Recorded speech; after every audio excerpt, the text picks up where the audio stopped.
Welcome to the World United. Welcome to the World United. Hello everybody, welcome to today's session on Meet the Master organized by the World United. I'm Jyotsna and today we have Dr. David Lee Sheng with us. Dr. David is the author of Awaken to Your Divinity and Master Your Emotions. David is an adjunct associate professor of health and physiology at Maharishi International University in Iowa, USA. He is a board-certified holistic health and strategic intervention coach as well as a relationship and marriage educator. He is also a certified advanced technique teacher for transcendental meditation, trained in Ayurveda, traditional Chinese medicine, and Marma therapy. For over 25 years, he has helped thousands of individuals unfold their full mental, physical, and spiritual potential. Welcome, Dr. David. Thank you to be here. Yes, please tell us about how did your journey start? Well, I remember I was like around 8 or 9 years of age when I had a teacher from my primary school, and he would come to give me some private lessons. And at the end of the lesson, sometime we would end maybe about 7 in the evening. And as we would walk outside, I would look at the sky and ask him, who put the stars there? What is this world all about? And this kind of conversation, this kind of curiosity was with me since from young. And he didn't really have answers as such. I grew up as in the Catholic tradition, so I knew about God and all this sort of thing from a Catholic Christian religious standpoint. But I was very curious about why I'm here on this earth. What is the purpose of life itself? And so I would bombard him with all these questions, and he of course, I realized as I grew older that he was quite a young man. He was like in his early 20s. And I saw him as a big man because I was only 7, 8 years of age.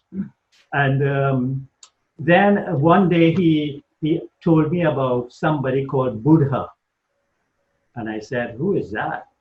And that's how I started to discover that there were other people who taught about what we now know as enlightenment and spiritual development outside of the Christian philosophy under which I grew up.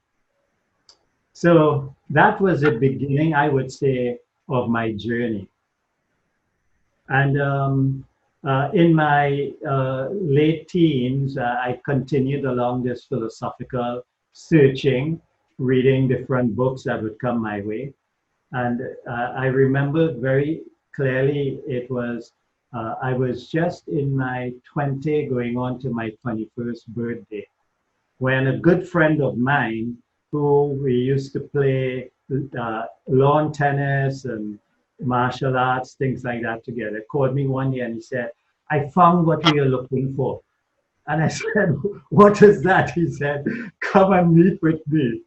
So I did that weekend, and he started to tell me about this meditation program that he was doing and how it was so good for him.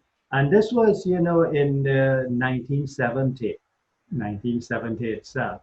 So in those days, what we knew of meditation in this part of the world was, it was a very religious thing.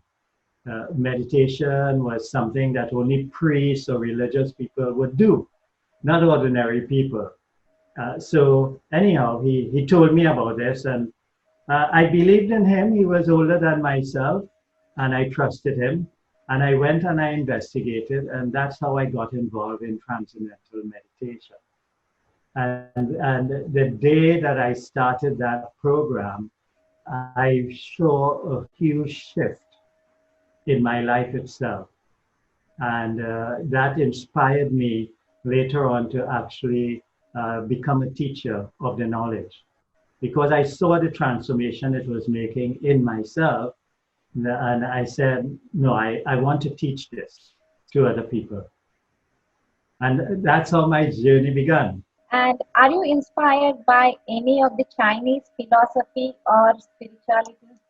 Well, actually, my father came from China. My background is very interesting.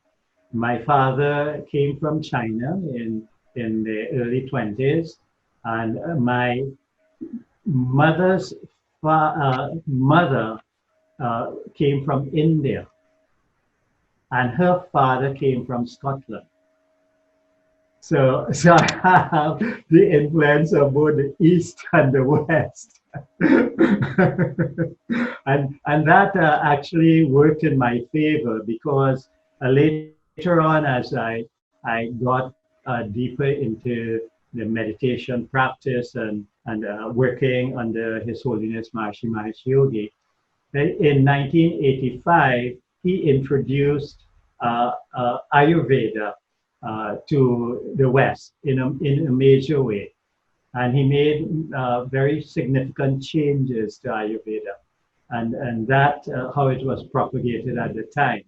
So he introduced things like collective consciousness, which was not, people were not talking about that in those days. And this is how I got involved in Ayurveda. He asked me to study Ayurveda. And knowing that I was from Chinese background, Maharishi's philosophy at that time was that anything that is natural is Ayurveda. Any natural form of medicine is Ayurveda. And in fact, in one meeting with him, after I learned Chinese medicine under his guidance, he told me that Buddha took the knowledge to China, and that is how we got Chinese medicine. And at that time, I was okay, yes, but now in research and I actually realized that a lot of the Vedas and the knowledge, including martial arts, actually originated in some part of India, and later on were taken out into China and other parts of the world. So, this is how I got involved in Chinese medicine. It was under his guidance that he said, go and learn Chinese medicine, because it's all part of Ayurveda. And having studied both Ayurveda and Chinese medicine, I can see the similarities and I can see the differences also. I can see that what seemed to have been forgotten in certain parts in terms of Ayurveda has been there in Chinese medicine, and vice versa. The same is true. So it's a nice combination. And because you're coming from Chinese background and you have done Chinese medicine along with Ayurveda, would you like to speak something about Tao? Tao, oh yes. Well, in Chinese, they speak about yin and yang, two opposite forces. When you see the representation of that Tao, you see a black and white symbol with a dot, either a white and black dot. And what that actually means is that in life, it's a coexistence of opposites. And this coexistence of opposite is actually the coexistence of silence and dynamism. But silence, when we are in relative world and we are speaking all the time, then dynamism overshadows the silence. And when we deep in meditation and experiencing that deep silence, then silence overshadows dynamism. But in this type of philosophy, whether it's Vedic philosophy or Tao's philosophy, they all speak about this state of balance. In the physiology, we talk about homeostasis, but it's balance. And on that level of balance, then everything is connected and everything is united. And this is the yin and yang principle. This is the symbol of Tao itself. Because contained within the dark circle is this hint of white. And within the white is this hint of black. So what one could consider is that if we think in terms of the coexistence of dynamism and silence, then what you would see is that as if white is, say, silence, then you could see that the silence is more pronounced, and dynamism, which is, you cannot say has been negated, because you cannot negate either one, but has collapsed to its point value. Maharishi actually gives a very good example of that in terms of Vedic knowledge. And he says, like, for instance, Rik, from Rik Veda, we normally have R-K as Rik, short form, Rik Veda. So he says, if you think of the R as dynamism, so like it's spiraling all the time, and then it collapses to this point of K, which is a K value. So at that collapse, this is where dynamism reaches its point value and merges with silence. And that is the transcendent. Modern science calls it the unified field of all the laws of nature. But this is what, when people say that one must still the mind, this is what people try to achieve. This balance of what is called yoga, that essence of life, where unity exists. And that is what in the Vedic tradition you call Aham Brahmasmi. So how is this traditional Chinese medicine different from other systems of medicine? It's complementary, I would say. The way I deal with clients is that it's not like one system is better than the other, because life is a composite.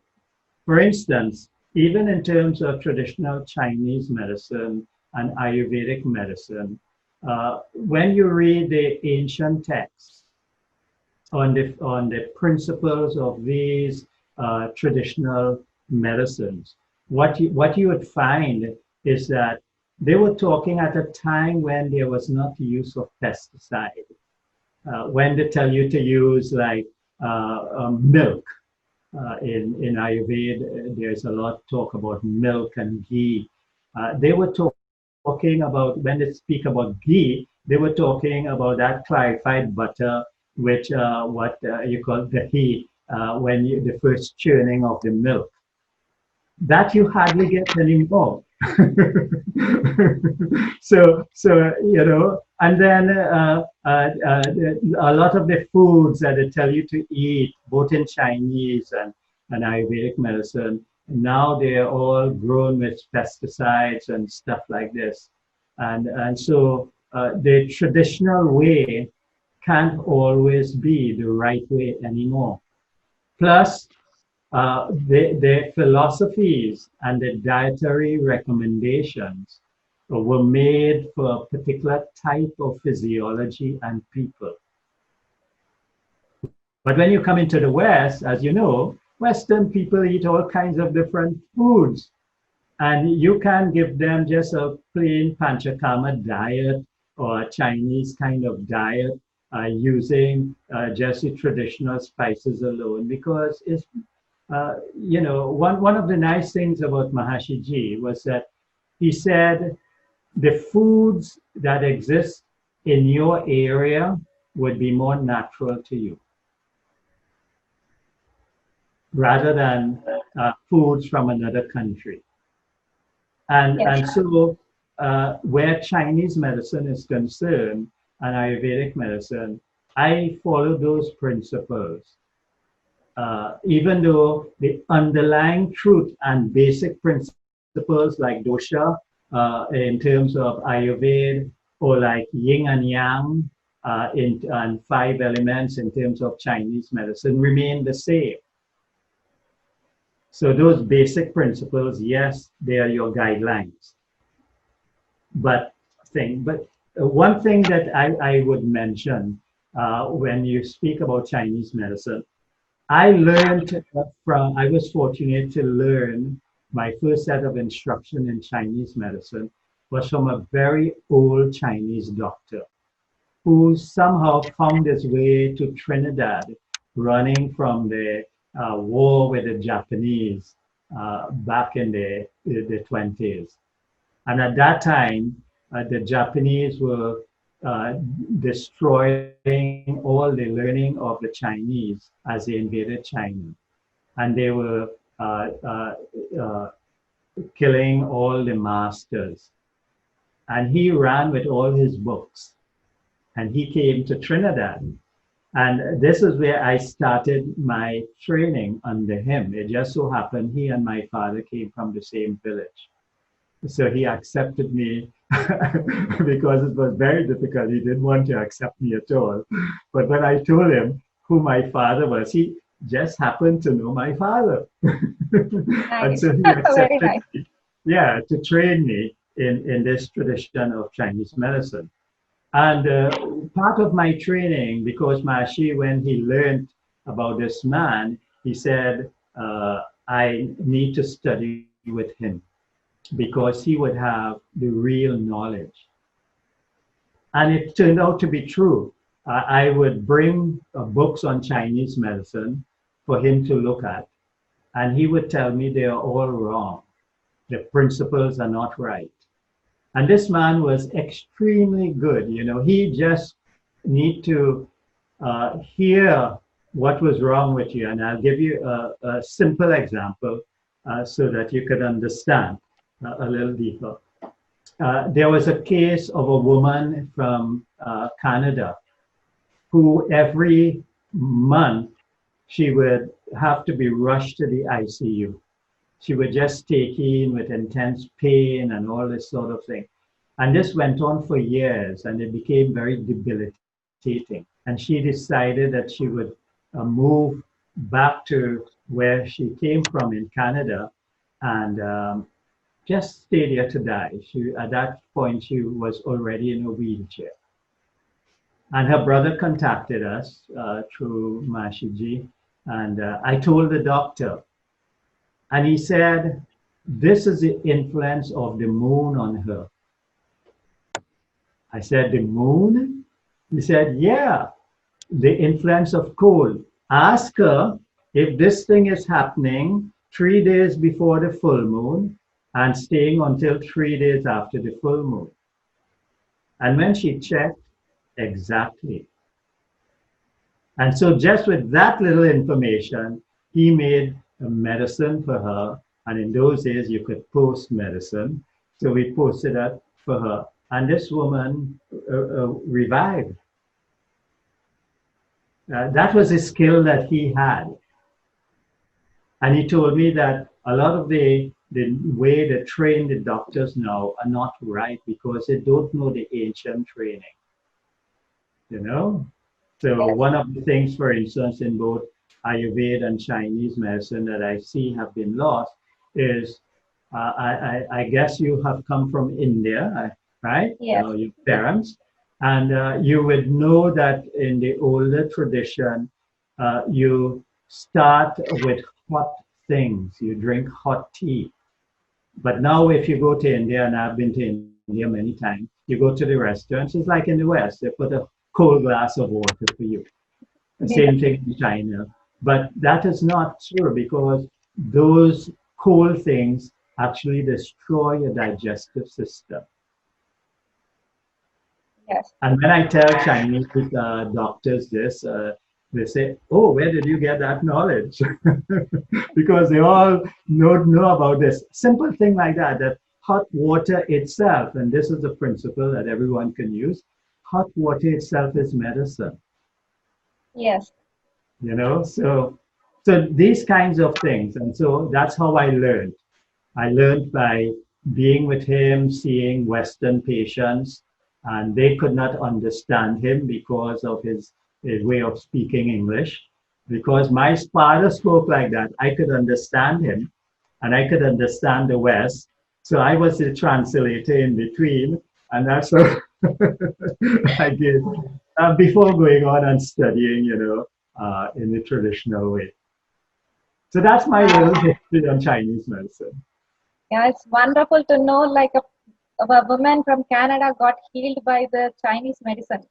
Yeah, there are so many cases like that. He was such an expert. Okay.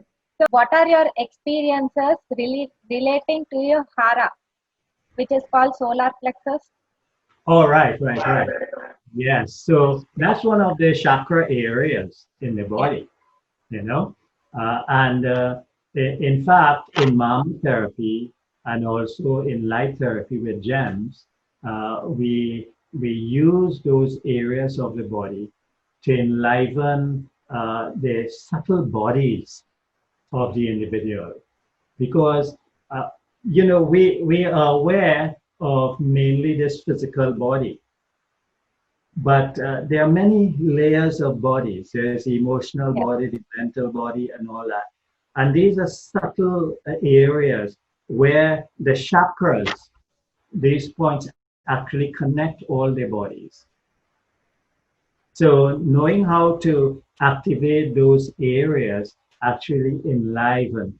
But specifically where the solar plexus is concerned, this is the area also connected with the heart chakra that deals a lot with emotions. And that area gets very disturbed when people suffer from insecurity in life, which is generally like a second chakra imbalance. The first and second chakra, you're not grounded. And there are a lot of uncertainty and insecurity in life. Right now, a lot of people, because of this coronavirus, are having all these issues taking place. Yes, true. Yeah. So that area is a very important area, because where it sits, it's a junction point between the upper part of the body and the lower part of the body. So this area here is actually, you can say, the connection point between the gross physical level, which is the lower part of the body, lower chakras, and the higher levels.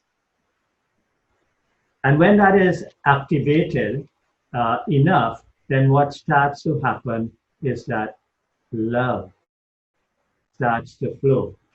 True love, universal love, because this is opening up of the heart value in life, which is unfortunately the more mind value has been open in life, but not so much heart value.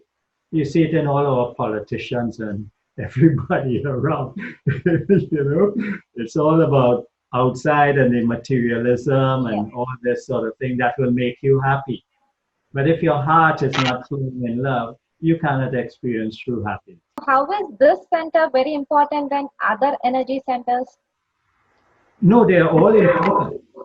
They're all important. And for one to experience full awakening, then they all have to open. And they have to open in such a manner that the energy that is sort of contained or trapped in the root chakra, what people call the kundalini, that has to flow effortlessly through the various chakras to the top of the head. And if it's not open in proper sequence, then it can create a lot of imbalance in life. But the heart chakra, that solar plexus area that you're speaking about, that is also the seat of bliss. And sometimes people call it the bliss chakra. And there are techniques actually that one can do, which there are certain mantras and certain techniques that some awareness techniques that one can do that help to enliven that area of the body. It's a very, very important because it's like a gateway between the top and the bottom. And it's also the connection for real spiritual enlightenment. So I'm asking if any Taoist practices talk about the relationship between the heart, solar plexus, and the physical immortality. Not so much, no. Not so much. You see, at least from the perspective that I have studied, maybe they do in other areas, because I happen to really study Zen Buddhism as such. And maybe in Zen Buddhism, they speak more of that kind of thing. But what I would tell you is from a standpoint of Chinese medicine, when you take the pulse in Chinese medicine, you actually looking at all the organ systems in the body. And the organ systems are very much related to the emotions. And so when you discover that, then you can know the emotional imbalance. What I have found in my practice, and that's why I have written the book, Master Your Emotions, Transform Your Life, is that many of the ailments on a physical level that you see is due to the blockage of that area, the heart chakra area. Emotional problems, and that happens due to trauma in life. Disappointment, trauma, things like this. And anyone who has gone through any sort of real upheaval at some point, you tend to feel a tightness that takes place right in that area. Like if you go through some panic or fear or something, this area tightens. And that is the whole solar plexus area, which now kicks you into a fight or flight mode, not so much in terms of rational, but more on an emotional level to protect you. And over time, that closes that area in terms of making it available so that you can freely love. You become more protective of yourself. So we can see that and we can know how to deal with that. But this is where systems which are outside of the herbal tradition itself, mama therapy, light therapy, these kinds of things would actually deal with these subtle areas of the body, these energy centers. That's where those systems come in. Because herbs by itself will take a long time to heal the emotions. You need to know how to, You seem to be very interested in that type of topic. Yes, it's very nice. So, according to you, what is divinity and how can one awaken divinity in themselves? Beautiful. I love that question more than all your questions. By nature, we are all divine. We are all made in the image and likeness of God. And we are all coming from that same universal source of the Vedas call it Brahm or Brahma or Shiva or whatever. It's that universal source of creative intelligence, which is like an ocean of pure consciousness from which everything in the universe, including our human physiology, is constantly emerging and submerging at infinite speed. And this is what, fortunately for modern science has told us that there's an underlying field of creative intelligence that they now call the vacuum state, or the unified field of all the laws of nature, from which including the human body is coming out of. And they have found in modern science that human consciousness actually affects the field, unlike classical physics and things like this. And there are beautiful books that are written for laymen that anyone interested could read, like the Physics of Tao and the Dancing Woolly Masters. These are all based on quantum physics, but you will find it's almost sound like metaphysical when you're reading it. So there's this underlying field of intelligence which all the ancient seers, East and West, had known.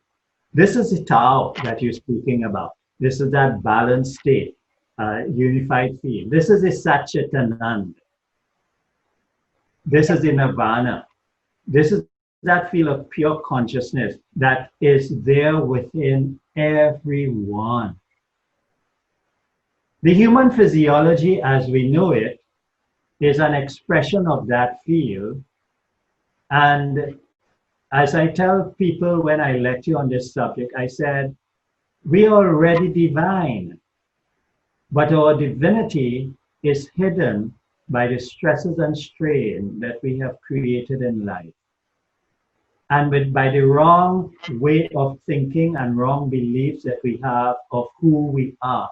Because we are not educated to know that we are divine, even though our religious teachings may tell us that, but who believes it?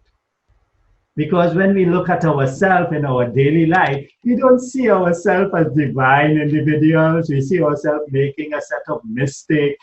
And, I remember Mahashiji used to tell us, we are already enlightened beings. And we would, not me, I have this, I'm so stressed out and all that. But he was right, because the essence of ourself is like that. And what people did not recognize, that it was not through philosophy that you realize the totality of who you are. It was through the refinement of your nervous system and your brain physiology that it can now express the totality of who you are. It's like this television set that you have, if the coaxial cable coming to it is not clean, then the signal will not be clear.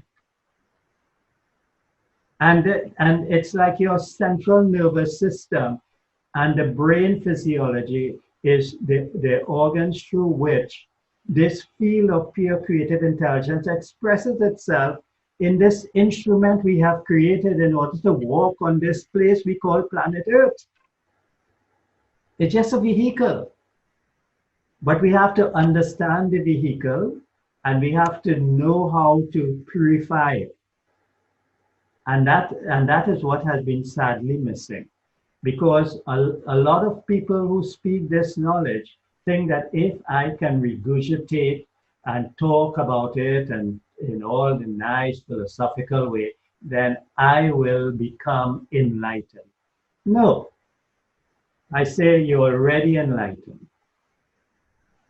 That's why it's called self-realization. You just have to realize that yourself, the self, is that. And how you do that is knowing how to silence the mind to that state of perfect balance and silence, where silence and dynamism coexist. Meaning that you're not so silent that you lose awareness.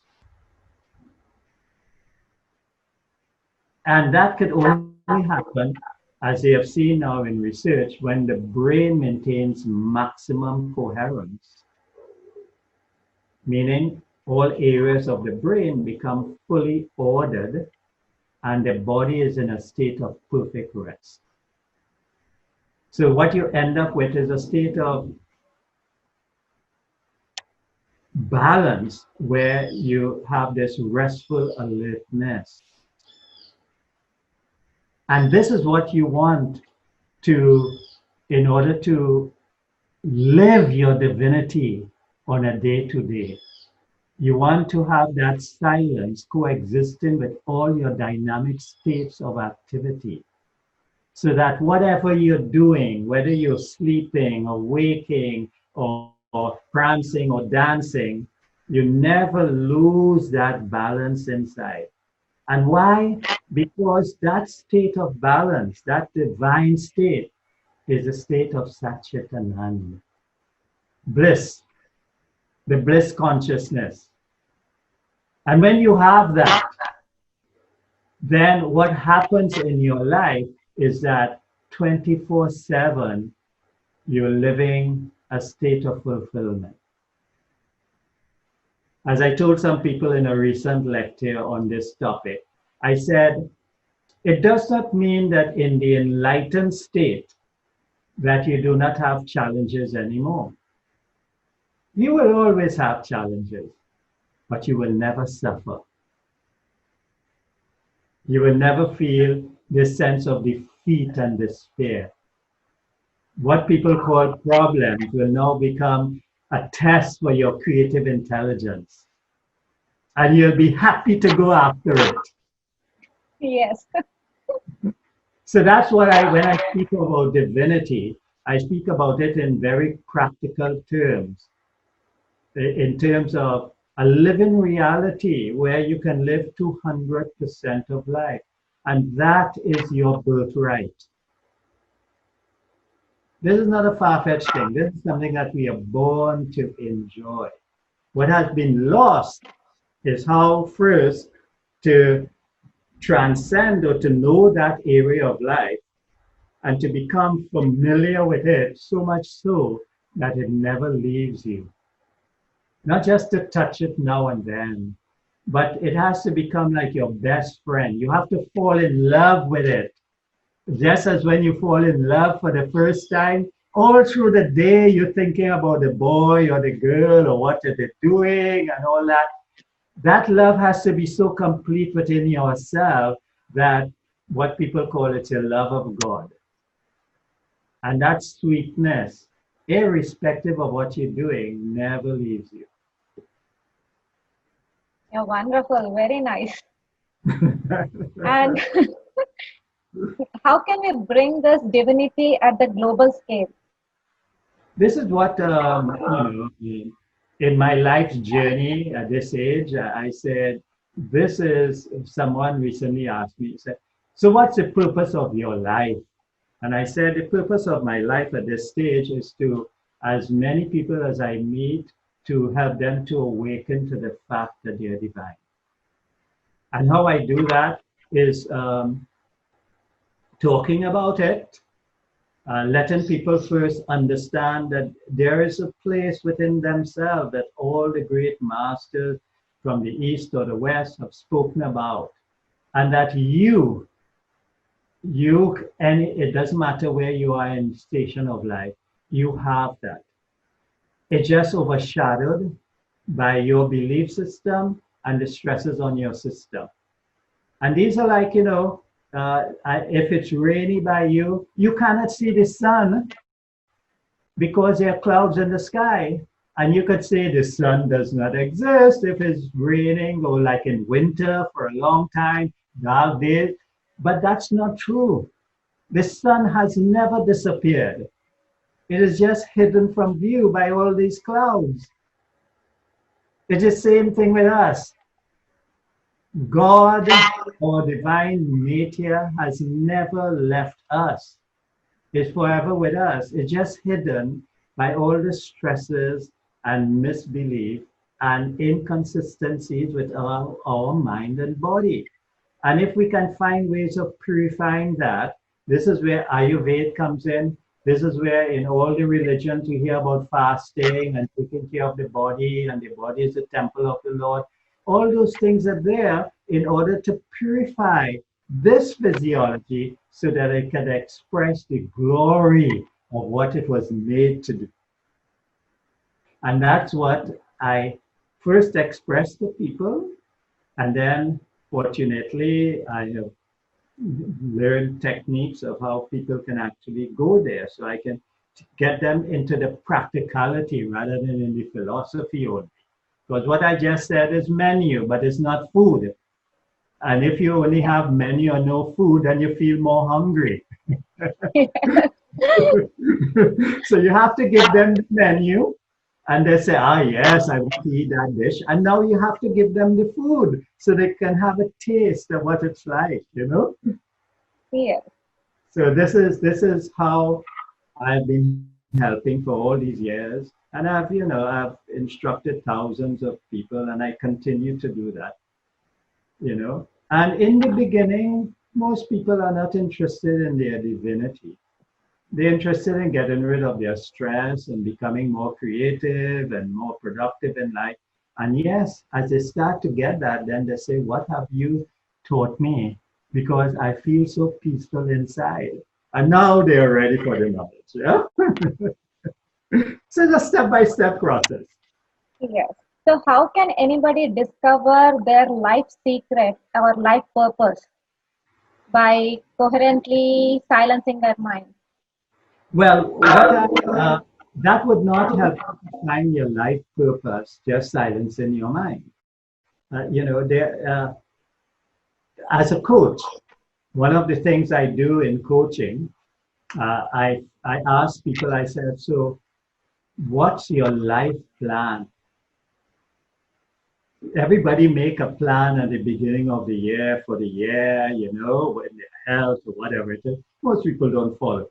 But I said, if you don't know where you're going, say now you're retired or close to retirement age, if you sit back and look at your life, what would you like to see in terms of your health, in terms of your career, in terms of your relationships, in terms of your spirituality? And if you can define in those 5 areas, I generally outline 5 areas, I say, make a life plan in your spiritual growth. And then now you can make a year-to-year plan of how to achieve that life plan. It's a good, simple thing for everybody to do. And that helps you to find your purpose in life. Because purpose will differ for people depending on their state of consciousness. And that's a whole topic by itself. Yes, but if you say like the state of consciousness, it's all dependent on their emotions. So first they have to control emotions. So what different ways do you suggest? Like one can control their emotions. Yeah, well, it's very difficult for most people to control their emotions. And one of the reasons for that is because of what we call in physiology neuroassociation. When we are born with over 3 billion brain cells, but they are not connected at birth. And it is through seeing and hearing that they start to make connection. So for instance, the first time a young child goes into the kitchen and say the mother bring out flour and sugar and eggs, Mommy, what are you doing? Oh, I'm making a cake. And then you stay there and you watch, and then she gives you a taste and it tastes nice. Then right away, your brain now makes that association. Next time you go into the kitchen and you see flour and egg, you say, oh, Mommy, are you making a cake? And that is how we learn. That now creates an emotional bond for you.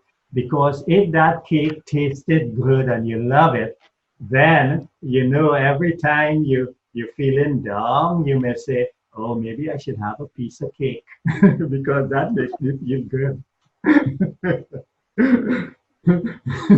So the emotions, life itself, all of life is an emotional journey. And an emotional journey, what is a journey? To find back that universal love on which we are all made. Because every emotion that we have is either bringing us closer to love or moving us away from love. Negative emotions move us away from love because they create disharmony. Positive emotions move us more to love because they create harmony. So just that simple thing. You want to know how to grow in your divinity or how divine you are today. How happy are you today? If you're very unhappy, if you're all stressed in your mind about this or that, then you know you have moved away from your divine nature. Because your divine nature is all universal love. If you're happy and full of energy and lively, then you're closer to your divinity. So emotions are not something that you can just say, this is what you do. Sometimes, like right now, I'm in the process of putting online my course on Master Your Emotions, Transform Your Life, which is a 16-lesson program that takes you into your belief system, your values, and all this sort of thing. So people can really understand what pushes their emotional buttons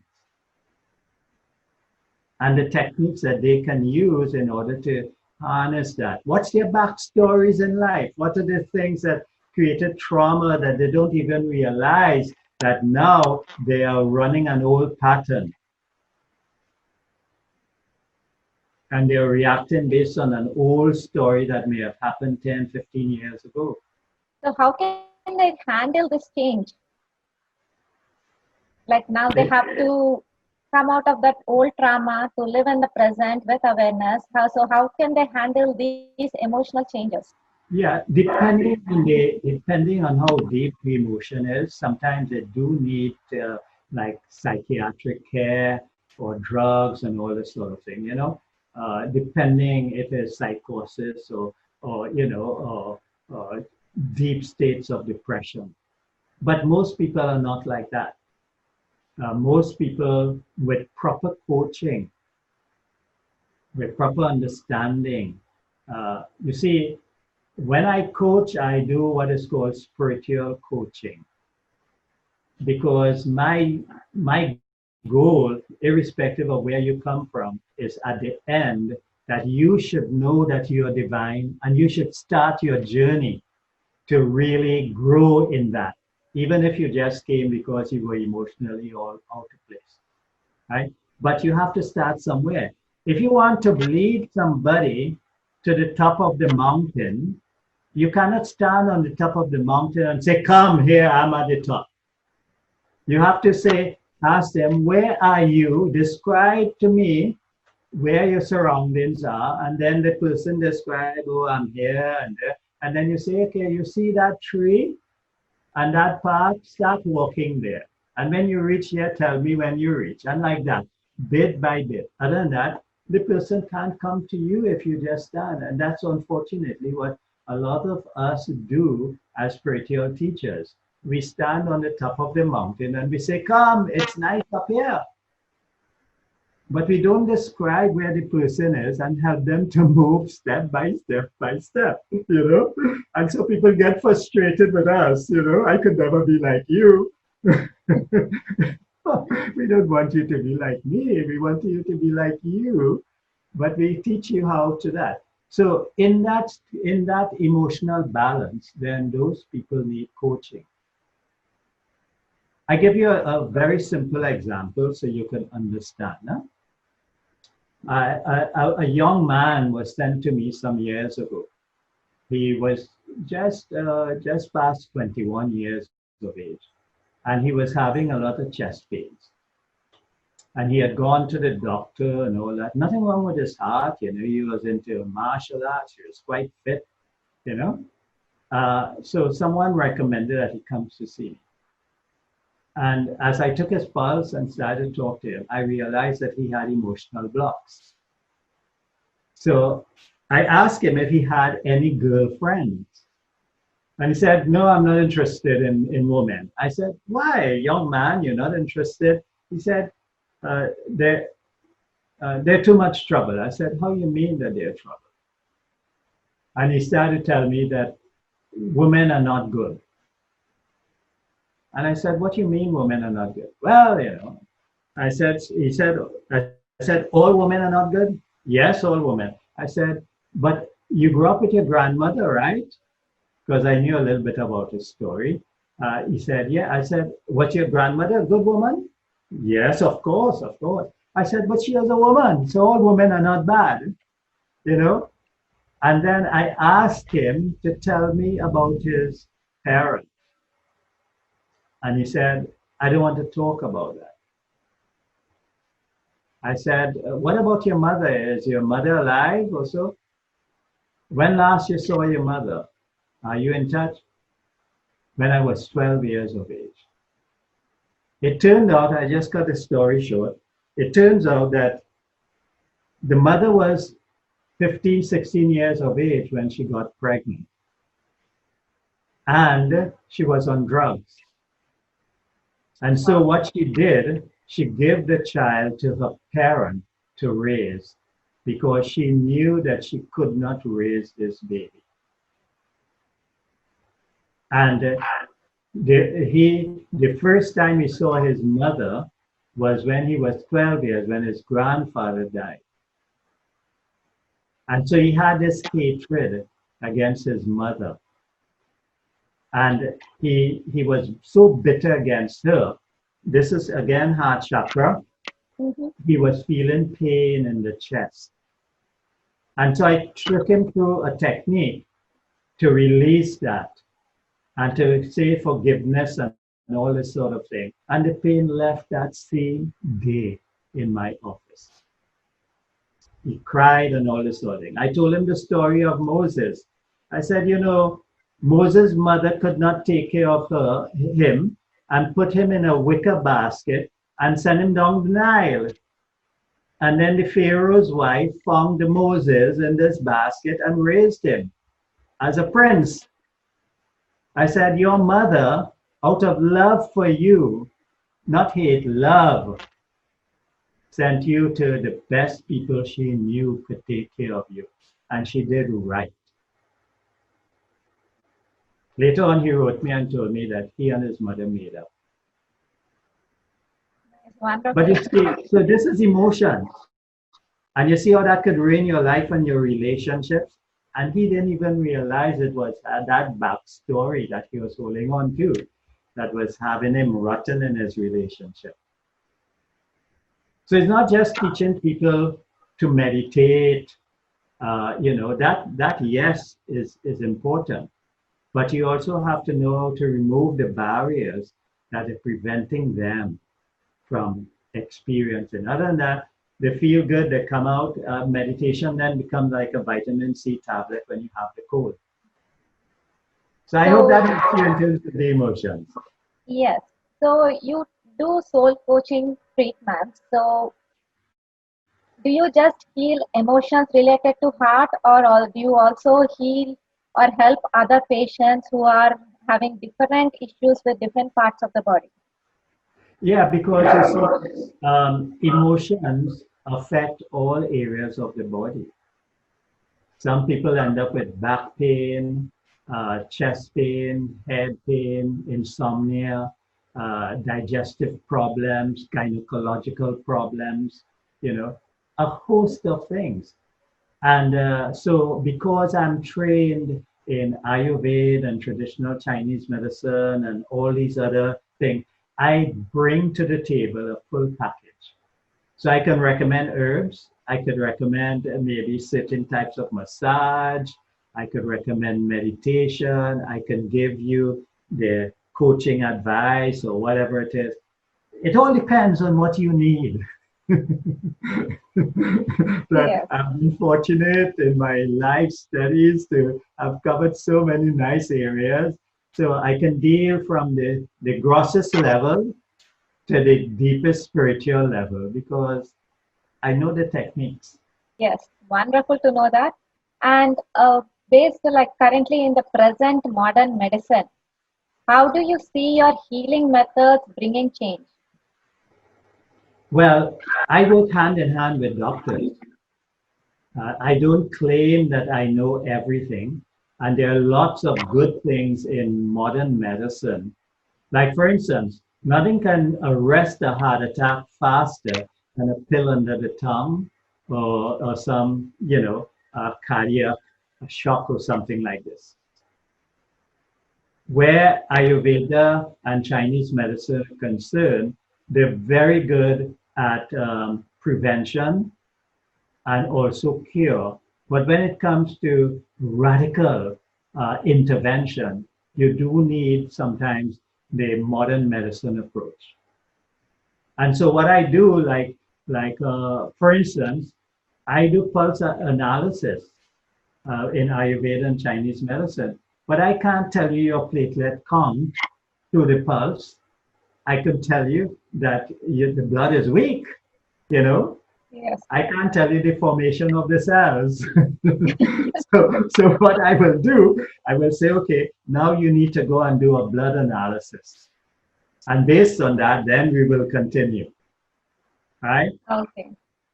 You know, so you have to know, and unfortunately, I see many people in my type of profession who say they are alternative medicine. They say don't have anything to do with Western medicine. Or the Western medicine doctors say don't have anything to do with alternative. No, it's all from God.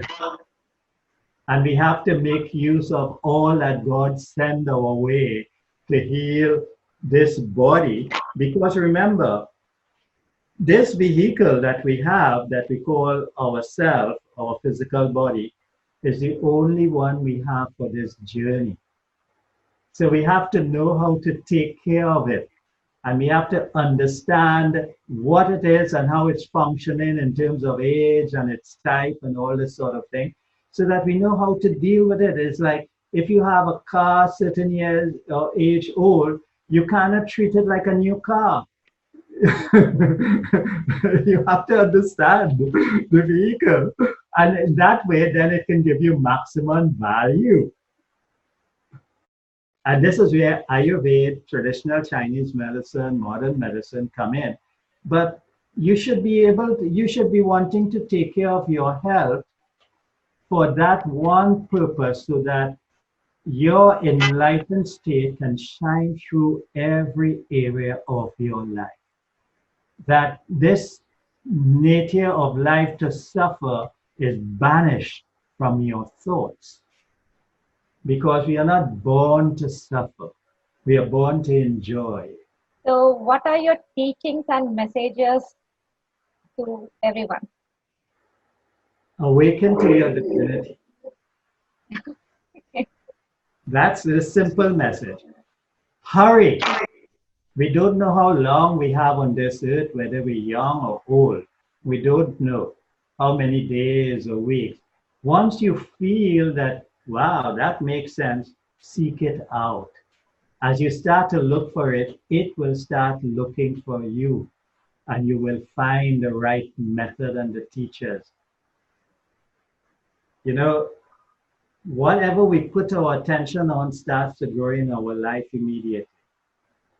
And if you have a thought about something, if you keep your attention on that thought, that thing, no matter where it is in the universe, starts to move towards you. Because we are all interconnected. And so we are like magnets. We just have to put enough attention in that area to pull whatever we want towards us. And when we do that, we have to have no doubt that the universe is working in our favor. Yes. The doubt that prevents it from coming. So my message is, hurry. Time is short. This world, as we know it, is going through a phase transition. It's moving, as we see, not just in one country, but the whole world with this coronavirus and all this. Everybody is now having to be more self-referral, more self-conscious. They have to be looking within rather than outside. And those who can do that more will find a peace and happiness. And those who still believe that peace and happiness come from success and outer achievement will continue to suffer miserably for the rest of their life. So my message is, seek that first. As they say, know that one thing by which all else is known. The Christians say, seek ye first the kingdom of heaven within, and all will be granted. Bhagavad Gita says, Yogastha Kurukamani.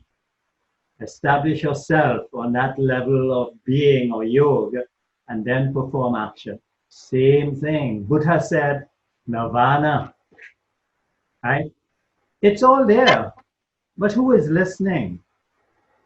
Everybody still think that, oh, go out there, make all the money, become successful, and then you will be happy. No. It will bring success, but not fulfillment. Yeah. The only way you can gain fulfillment is by awakening to your divine status. Yes, it's true. But I like the word, what you said, hurry. Hurry to practice immediately. No, yeah, because we hear it and then we say, oh, it sounds nice, and then yes, pass, and then no. They say one of the great teachers in Vedic philosophy has said, once you hear it and you know it to be true, run towards it. Don't walk, run. Yes. Because you don't know when Lord Yama is waiting to pull you by the hair. Yes. Lord Correct. Yama is the god of death, Yes. So don't wait. Absolutely true. Don't wait, just run. And that's my message to young and old. If you're in a practice, practice more. And understand that this body is really the temple of the Lord, and you need to know how to refine every aspect of it. Just don't rely on the philosophy. You have to know how to take care of this temple. Just as how, when you want to have puja, or you want to have a ceremony, you clean the temple and you make sure everything is nice and things. You have to do that to the body every day. You have to do that to the mind. You have to purify the mind every day. Not just go and take a bath, a physical bath. You also have to take mental baths every day. Thanks a lot, Dr. David. It's a very nice message for everyone, whoever watches this. And we are almost past 1 hour. It was a very nice session. I hope you also enjoyed it. Yes. And thank you for your lovely questions. As you can see, I love speaking on this kind of knowledge. Yeah, we'll be in connect. Namaste. Namaste. Thank you. Bye.